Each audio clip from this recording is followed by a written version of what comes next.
Hi everyone. So today it's Monday, 7th of August 2023, and I've learned today of the sad passing of director William Friedkin at the age of 87.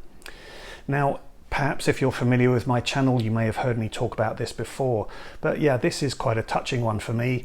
When I was just 14 years old, I had already been watching movies, Disney, Westerns, some of the greats like The Great Escape and Sound of Music and Wizard of Oz. But yeah, when I was 14, along came a movie which just floored me so much that I had to write it down.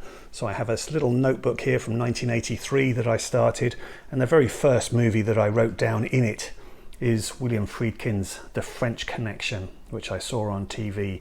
And then since that point, I've been keeping, for most decades, a list of the movies that I have watched.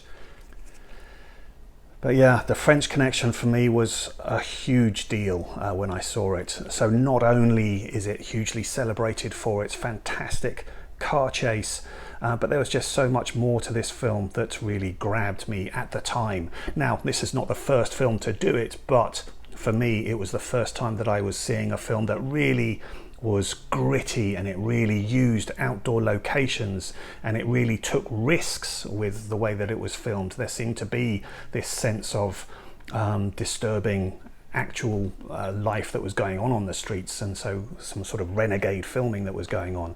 And then the performances as well. I had never seen anything quite like Gene Hackman's performance in this. Now, I had seen Gene Hackman before in the Poseidon Adventure, so I already liked him, but the way he plays Popeye Doyle in this is just incredible. His line delivery is something which I still marvel at. He really inhabits a role, Gene Hackman, and delivers his lines in a way that just flows off his tongue so easily. I don't know quite how he does it, but it never quite sounds like he's just delivering lines. So yeah, Gene Hackman is incredible in this. The film really showed as well editing. I mean, not only in that great car chase, but also in the scenes, for example, where Doyle is trying to monitor Charnier as he goes in and out of restaurants and shops in the city streets. And we've got all these great moments that are on the city streets there with, really feeling the cold and the cold breath coming out of their mouths. Everything just seems so gritty and real. So yeah, I absolutely love The French Connection. It just really wowed me. It was a different kind of movie for me, and really did start launching my love affair with movies, and I'm so grateful for The French Connection. I absolutely love this film. It remains one of my very all-time favourite movies. But of course, William Friedkin will be famous for many other movies as well, and certainly The Exorcist being one of them. And again, whilst I myself am not the hugest horror fan amongst the whole movie community here, The Exorcist is definitely a film that stands apart, and this was just an incredible film to see in my teens, and a hugely memorable one. Now, I think I came to this probably more actually familiar with Max von Sydow, because I had really enjoyed him in 3 Days of the Condor.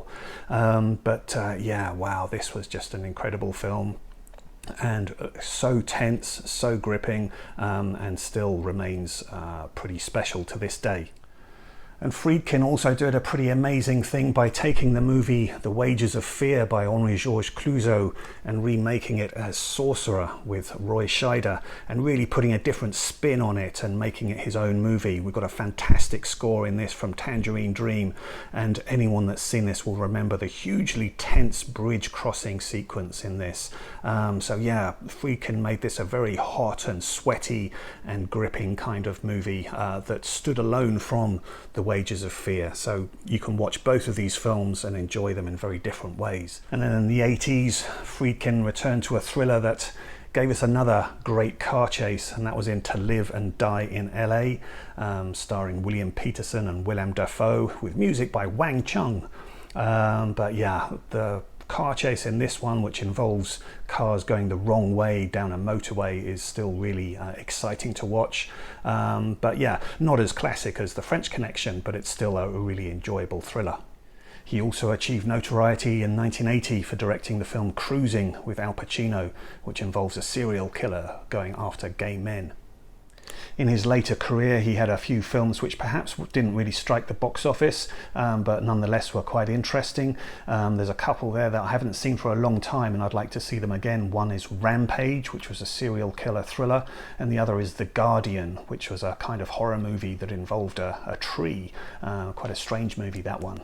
And then in 2003, he also did a thriller with Tommy Lee Jones and Benicio del Toro, The Hunted, which was quite an efficient chase thriller. And perhaps for me, his most interesting late career movie is this one, Bug, which came out in 2006. Now this one's written by Tracy Letts, the actor and writer. Tracy Letts, maybe you've seen him in the movie Ford versus Ferrari with Matt Damon throwing him around in his Shelby car, which was quite amusing.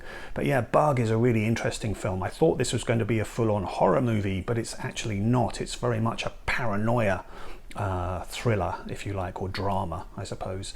But yeah, phenomenal performances in this from Ashley Judd and Michael Shannon. So yeah, this isn't intended to be a retrospective of William Friedkin's career really, but I just wanted to come on here and pay my own sort of little tribute, if you like, because yeah, I certainly remember, like I say, watching The French Connection for the first time, just being wowed by it, writing it down, and there begins my film journey. So yes, rest in peace, William Friedkin. Thank you for your movies. Thanks for watching this video. I'll see you again. Bye bye.